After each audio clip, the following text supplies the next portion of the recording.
คนลาวอึดคนดีแท้น้ออาจารย์ขี้เมาคันไปห้องสำนั่นอาจารย์ก็เบิดแล้วในโลกนี่นะนิสัยบ่ดีแม่นแต่ละ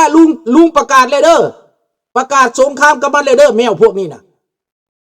จำมาไว้เป็นข้างทบิดที่ลุงประกาศสงครามกับแมวที่มาต่อต้านพวกเฮานี่นะข้างทบิดเด้อแต่ก่อนลุงยังบอกอาศัยมงรวมมือกับพี่น้องมงแต่ข้างนี้นะลุงประกาศสงครามกับพวกนี้แมวตายลุงก็บ่ให้นำคือเก่าเข้าใจบ่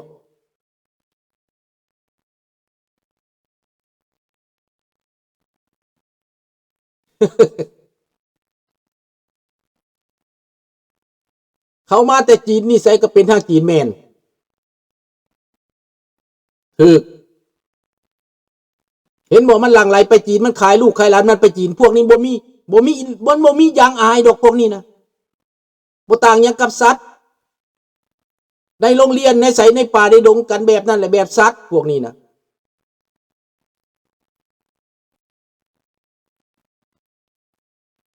ประกาศเลยดิมันอยากได้สงครามเขาก็ให้มันจัดให้มันเริ่มเดี๋ยวนี้ก็ได้บ่ยากบ่ยากเริ่มเดี๋ยวนี้ก็ได้เด้อ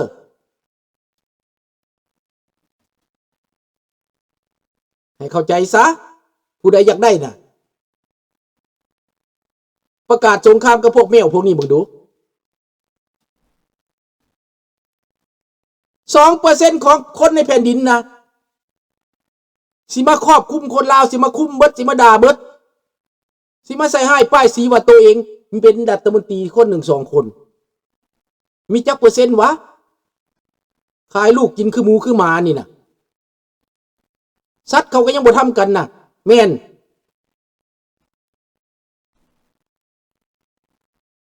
หลังจากพี่น้องท่านถ้ำได้ยุติ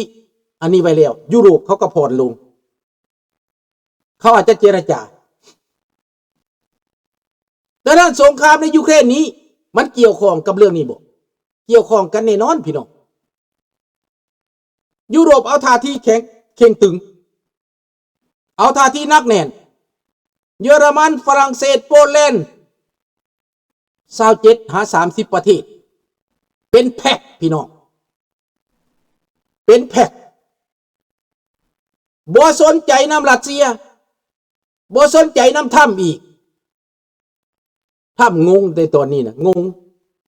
ไปเจรจาความสงบแล้วสงบศึกนั่นก็บ่ได้เลยบ่แม่นประสดเด้คำที่เขาว่าออกมาคำนี้เป็นความจริงเด้หลานบ่แม่นประสดลุงอ่านได้คันเขามาเถียงเรื่องซื่อๆนะมันโอเคคันเขาว่ามึงตายซะหั่นน่ะแปลว่ามันบ่แม่นประสดหลานต้องเข้าใจเด้คนที่จะมาเถียงกันเมื่อเขียนได้โลดลุงบ่ได้ว่าหยังลุงตอบโต้ปกติแต่คันบ่ว่ามึงตายซะเป็นว่าเขาเครียดแฮงเขาเจ็บใจแฮงเฮาไปแตะผลประโยชน์เขาคันอยู่ต่อหน้ากันมันก็สิฆ่าเฮาคนพวกนี้น่ะให้เข้าใจลุงบ่แม่นอ่านคนบ่ได้การเขียนนี่เขียนหยังลงมาเขียนโลดแต่ลุงอ่านถึงใจคนได้ให้เข้าใจจังซั่นเด้อพวกลูกหลานเด้อดังนั้นเซเลนสกี้ในตอนนี้ถึงแม้ว่ารัสเซียจะถล่มลูกอีหยังไปใส่กระตามยิ่งสร้างความชอบธรรมให้เซเลนสกี้ยิ่งเฮ็ดให้ยุโรปหนุนเซเลนสกี้เต็มที่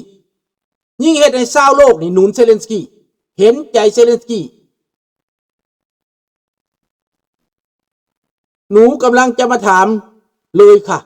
เรื่องกำแพงภาษีมาโหดค่ะโอ้ถามเลยครับ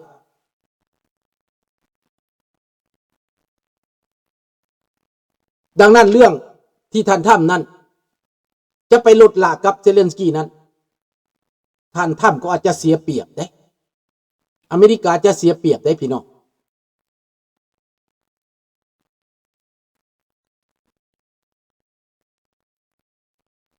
บักแมวยางดาวอยู่โกเยนถึกรัฐบาลฝรั่งเศส ส่งไปดูแลอพยพแมวถือพวกเขาไล่หนีเพราะไปสร้างความแตกแยกแมนบักยังดาวนั่นแหละมันจังแตกมันจังหนีมาอยู่อันนั้นหนีมาอยู่อเมริกาเนี่ยถือแล้วอย่าลุงโพเว้าขึ้นมาโลดเปิดเผยขึ้นมาโลดบักในบดีน่ะมันมี3สหายเกิดคือหลานเว้าได้ลุงพวกนี้น่ะเขาห้องลุงแม่นตรัวอักซ์ลุง2คนอยู่ฝรั่งบักหนึ่งผู้หนึ่งอยู่ฝรั่งผู้หนึ่งอยู่อเมริกาผู้หนึ่งอยู่แคนาดาน่ะอักซ์นี่น่ะมันเป็นการถดถอยดวดดึงไว้พวกนี้น่ะสบายดีท่านคริสเตียนลุงโบเฮ็ดสงครามกับลุงเผ็ดขี้เมาแล้ววะอันนั้นมันเมตยังสงครามบ่มีความหมายบักนั่นน่ะด่าซื่อๆได้แต่บ่แม่นจะประกาศสงครามกับมันก็ลาวอย่างเก่งมันก็ลงพิษแต่มันบ่ได้คือบักแมวเมื่อกี้นี่ได้บักนั่นอย่างเก่งมันก็ตอบโต้เป็นคำเว้าของมันตามภาษาของมันโอเคตามภาษาขี้เมาเข้าใจบ่ลุงงูได้คนเป็นจังไดน่ะอย่างน้อยมันก็ยังมี respect มีเกรงอกเกรงใจอยู่เห็นบ่ถึงมันเมามันก็ยังฮู้จักความเข้าใจบ่เมาปานใดมันก็ยังฮู้จักสำนึกใต้สำนึกมันยังมีว่าเป็นลาวอยู่แต่พวกใต้สำนึกบ่รู้จักลาวนี่นะสิประกาศเป็นศัตรูกับเฮานี่นะแมนน้องจันทวีถึกสู้กับแก้วและแมวแดงเด้อพวกใดบ่ดีนะมันเป็นแมวมันบ่ได้เป็นโมงพวกใดดีฮู้จักประชาธิปไตยฮู้จักเคารพอันนั้นเป็นโมงอีปานิยาเท่าตู้เนี่ยมันแมวแดงเด้อมันบ่มักกันใดเอาอันนั้นให้มันพวกนี้นะดังนั้นในยูเครนเซเลนสกี้จะมีโอกาสได้อาวุธโอ้เขาเว้าอาจารย์เพชรเนี่ยเขาเว้าคำประสดแนวอื่นไหมประสดแนวนั้นมันก็บ่ถูกดอกเนาะ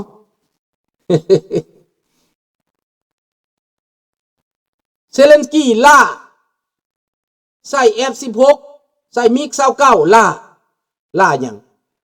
ล่าทหารรัสเซียหลังจับจีนได้2 คนบักจีนอันนั้นเอาพาสปอร์ตของจีนปฏิเสธหน้าตาใสๆว่าบ่จักบ่ฮู้บ่เห็นแต่จีนพวกนั้นได้เปิดเผยเบิดเขาสัมภาษณ์เขาสอบสวนจีนพวกนั้นยอมสัมภาษณ์ยอมเปิดเผยมีพาสปอร์ตคันเจ้าบ่ส่งไปเจ้าบ่อนุญาตเฮ็ดพาสปอร์ตไปเจ้าบ่เซ็นไปมันไปบ่ได้เมืองจิกก็ได้เจ้าออกจากประเทศบ่ได้มีพาสปอร์ตจีนไปพลเมืองออกจากประเทศเจ้าก็ฮู้เห็นบ่ล่ะไปหยังเห็นบ่ดังนั้นยูเครนเขาจึงฟ้องสหประชาชาติเขาจึงฟ้องโลกเขาจึงฟ้องอเมริกาฟ้องทั่วโลกเขาบอกจีนมีส่วนร่วมในสงครามยูเครนจีนซื้อน้ำมันจาก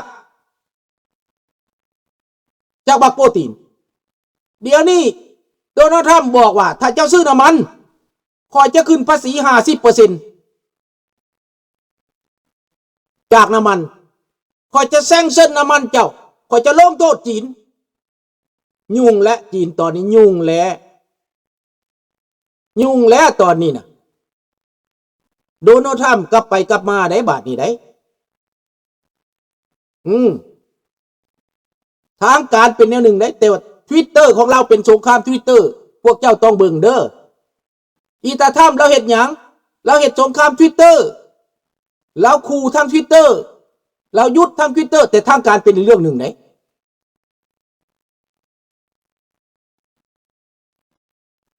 ลาวนอกลาวในเฮาสิมีโอกาสกลับมารวมเดียวนี่บ่แม่นว่ามีโอกาสได้ now ทางในก็ว่าความเดียวกันทางนอกว่าความเดียวกันตอนนี้พวกเจ้าบ่ต้องว่าสิมีเวลาบ่น่ะต้องตัดสินใจตอนนี้ลาวเฮาต้องเป็นหนึ่งเดียวเพื่อความอยู่รอดลูกหลาน ถ้าพวกเจ้าปากบ่ได้ไอ้บ่ดังลุงก็ปากให้อยู่นี่ดิพวกเจ้าต้องยืมปากลุงอาศัยลุงในการปากการเว้าในการสื่อสารพวกเจ้าอยู่ในประเทศพวกเจ้าอยู่ในคอก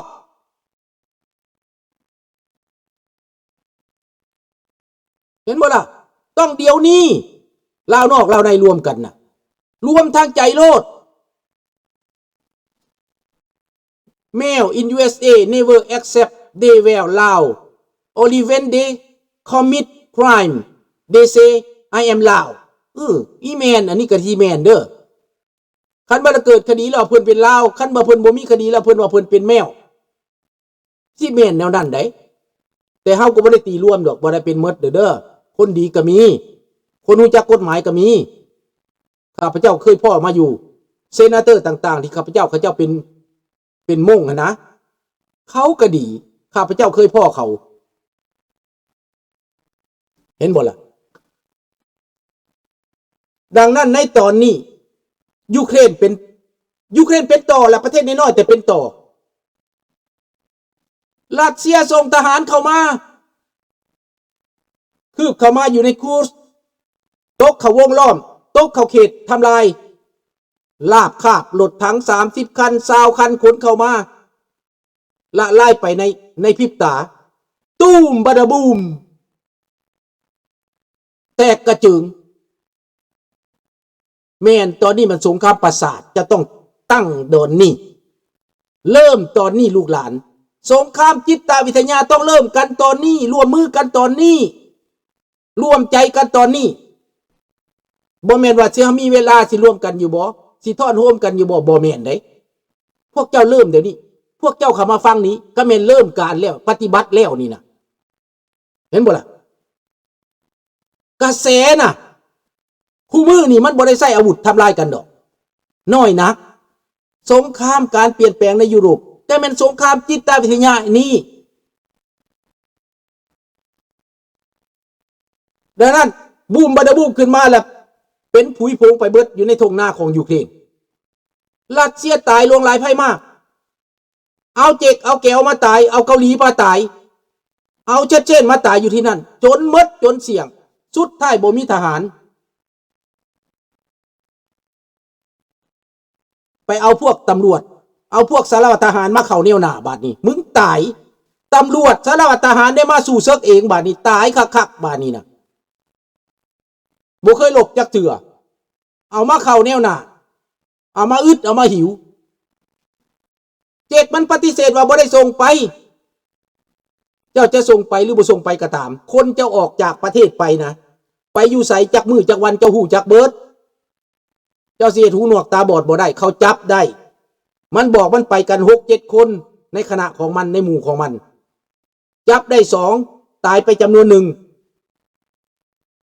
หนีไปจำนวน1ได้6 คนน่ะไงเขาจับได้แจ้งพาสปอร์ตก็มีสื่อก็มี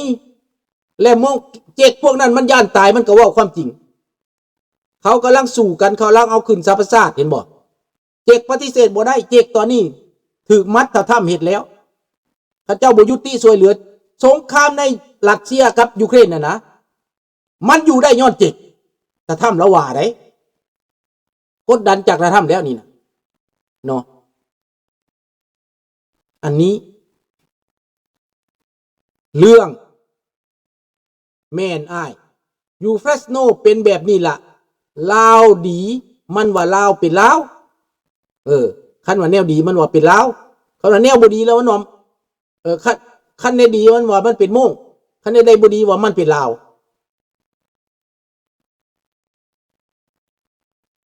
ถ้าเอาคืนภาษีแค่